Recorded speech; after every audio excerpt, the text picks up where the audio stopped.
अब आपको इस तरह टाइप के क्वेश्चंस आएंगे क्लास 7th में। 2 कॉन्सेंट्रिक सर्कल्स हैं। अब 2 सर्कल्स हैं तो 2 रेडियस होंगे। अंदर वाले सर्कल का रेडियस अलग होगा, उसको हम स्मॉल आर से रिप्रेजेंट करेंगे। और जो बाहर वाला रेडियस आउटर सर्कल है उसका रेडियस अलग होगा, उसको कैपिटल आर से रिप्रेजेंट करेंगे। ठीक है। और जो आउटर सर्कल है ऑब्वियसली उसका रेडियस भी बड़ा होगा, और जो इनर सर्कल है उसका ऑब्वियसली रेडियस भी छोटा होगा। अब इस टाइप का क्वेश्चन है किसी भी फॉर्म में आ सकता है, कि जैसे कि गार्डन है, सर्कुलर गार्डन है, सेंटर में फ्लावर बेड है या स्प्रिंकलर है, या साइड में इस तरह से फुटपाथ बना हुआ है। तो सर्कुलर इस टाइप का रिंग्स की फॉर्म में या फिर व्हील की फॉर्म में या फिर सर्कुलर गार्डन, किसी भी टाइप से इस तरह के क्वेश्चंस दे सकते हैं। अब इसमें 3 चीज़ें मेंशन होती हैं, स्मॉल आर, कैपिटल आर, और ये होता है डब्ल्यू, यानी कि width of a path. Suppose ये जो है डिस्टेंस बिटवीन 2 सर्कल है। ठीक है। तो या फिर फुटपाथ है इस तरह से, तो उसका बोल देंगे इसकी विड्थ है, तो वो हम बोलेंगे डब्ल्यू। ठीक है। अब इसमें क्या होगा कि कई बार आपको स्मॉल आर दे देंगे, डब्ल्यू विड्थ दे देंगे, कैपिटल आर नहीं पता होगा, तो वो आप ऐसे निकाल सकते हो। आपको पता है आउटर सर्कल का जो रेडियस है वो किसके इक्वल होगा, स्मॉल आर प्लस में डब्ल्यू विड्थ के। नाउ इनर सर्कल का रेडियस स्मॉल आर निकालना है, तो वो क्या होगा, आर में से ये कैपिटल आर में से ये डब्ल्यू माइनस कर देंगे तो इनर रेडियस निकल आएगा। And W is equal to R में से आउटर सर्कल के रेडियस में से हम इनर सर्कल रेडियस माइनस कर देंगे, तो ये हमारा विड्थ निकल आएगा। ऐसे ही एरिया निकालने का आ सकता है कि एरिया निकालना है तो एरिया ऑफ इनर सर्कल, इसका एरिया, इनर सर्कल का एरिया किसके इक्वल होगा, area of outer circle minus area of path. ये आउटर सर्कल का जब हम एरिया निकालेंगे और इसमें से पाथ का एरिया माइनस कर देंगे, तो हमारे पास बचेगा एरिया ऑफ इनर सर्कल।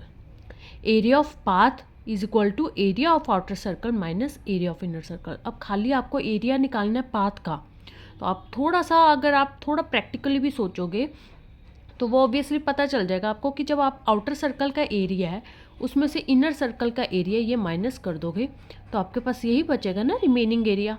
तो ये क्या है, एरिया ऑफ पाथ।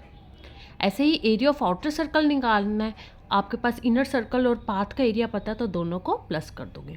अब इस टाइप के क्वेश्चन क्लास 6 में इस तरह से भी आते हैं कि एक स्क्वायर है या फिर रेक्टेंगुलर रूम है, इसमें कारपेट बिछा है, मान लो कि स्क्वायर रूम है, मान लो कि ये है 5x5 का, और जो कारपेट बिछा है वो 2x2 का है। क्लास 6 में इस तरह के क्वेश्चन आते थे कि अब आप बताओ कि उसका एरिया निकालो उस पार्ट का जो कारपेटेड नहीं है, यानी कि जिस पर कारपेट नहीं बिछा। तो इसका भी कैसे करते थे आप, तो साइड पहले आउटर स्क्वायर का आप जो है वो रूम का जो है एरिया निकालते थे, वो क्या होता था 5 × 5 25, और जो कारपेट का एरिया है वो क्या था 2 × 2 = 4। तो 25 - 4 किया इज इक्वल टू 21, जो भी है स्क्वायर यूनिट्स। यानी कि ये इस टाइप के क्वेश्चंस करते थे ना, तो आउटर एरिया माइनस इनर, जो भी है आपका कारपेट का एरिया वो माइनस कर दोगे तो आपके पास ये रिमेनिंग एरिया बच जाएगा। तो इस तरह से आप क्वेश्चंस करते थे। अब ये क्लास 7th में आ जाएंगे सर्कल की फॉर्म में। तो सर्कल्स में आपने इस तरह से ही निकालना है, तो थोड़ा सा प्रैक्टिकल ही है, आपको प्रैक्टिकली अगर समझ आ जाएगा थोड़ा सा तो ईजिली कर पाओगे।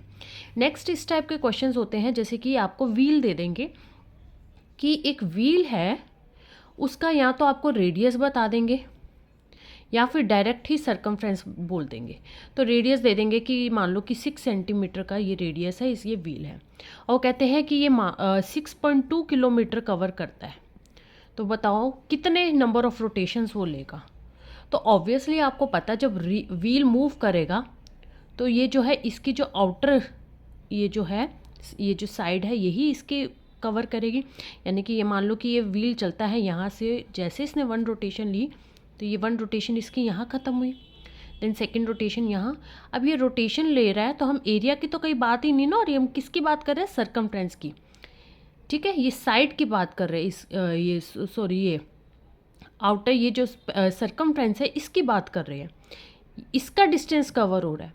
तो ये जो सरकमफ्रेंस है इससे हम क्या निकालेंगे, number of rotations is equal to distance cover. Total distance कितना कवर हुआ है 6.2 किलोमीटर, और अब ये चीज़ ध्यान रखना कि रेडियस हमारा सेंटीमीटर में दे रखा है और डिस्टेंस हमारा किलोमीटर में है, तो हमें जो है ये दोनों यूनिट सेम रखने हैं, ठीक है। इसको भी हम किस में कन्वर्ट कर देंगे, सेंटीमीटर में कन्वर्ट कर देंगे, ठीक है। यानी कि ये क्या हो जाएगा, इतने सेंटीमीटर अपॉन में सरकमफ्रेंस ऑफ व्हील निकालेंगे। तो ये जो डिस्टेंस कवर किया वो किसके इक्वल है, सरकमफ्रेंस ऑफ व्हील के इक्वल। ये जो इसकी लेंथ होगी टोटल इसके इक्वल होगी। तो जो आपकी टोटल लेंथ है अपॉन में सरकमफ्रेंस ऑफ व्हील कर देंगे तो आपके नंबर ऑफ रोटेशंस निकल आएंगे। नेक्स्ट इस टाइप का क्वेश्चन कि एक लेंथ है, एक वायर है जिसकी लेंथ दे रखी होगी, मान लो कि 15 मीटर या 16 मीटर लेंथ है, उसको बेंड किया पहले स्क्वायर में देन सर्कल में। अब ये पूछेंगे कि बताओ किसने एरिया ज़्यादा इंक्लोज्ड किया, स्क्वायर या फिर सर्कल का। तो सबसे पहले इसका फॉर्मूला आपको ये पता होगा, length of wire is equal to perimeter of square and circumference of circle. अब हमें एरिया कैसे निकालते हैं, हमें तो ना साइड पता ना इसमें रेडियस पता। जब साइड और रेडियस नहीं पता तो ऑब्वियसली आपको फाइंड आउट करनी है। फाइंड आउट करने के लिए आपको क्लू दे दिया ये वाला। तो जब आपने ये लिख दिया length of wire is equal to perimeter of square, तो पहले आप ये दोनों रखोगे। तो यहाँ से लेंथ ऑफ वायर ये है 16 और पेरीमीटर क्या होती है 4 इंटू साइड। तो यहाँ से आप क्या निकालोगे, साइड निकाल लोगे। जब साइड निकल जाएगी तो एरिया इजीली निकल जाएगा। ऐसे सरकमफ्रेंस ऑफ सर्कल है, फिर नेक्स्ट टाइम आपने क्या करना है, लेंथ ऑफ वायर को सरकमफ्रेंस के इक्वल लिख देना है, क्योंकि इसी लेंथ से इसी वायर की लेंथ तो वही रहेगी ना जब हम इसको स्क्वायर बना रहे हैं या सर्कल बना रहे हैं। वायर की लेंथ तो सेम ही रही ना, ये थोड़ी ना चेंज हुई, उसी से तो बनाया हमने, तो वो तो उसके सरकमफ्रेंस के इक्वल ही आएगी। तो यहाँ से आप रेडियस निकाल सकते हो, रेडियस निकाल सकते हो तो देन आप एरिया निकाल सकते हो।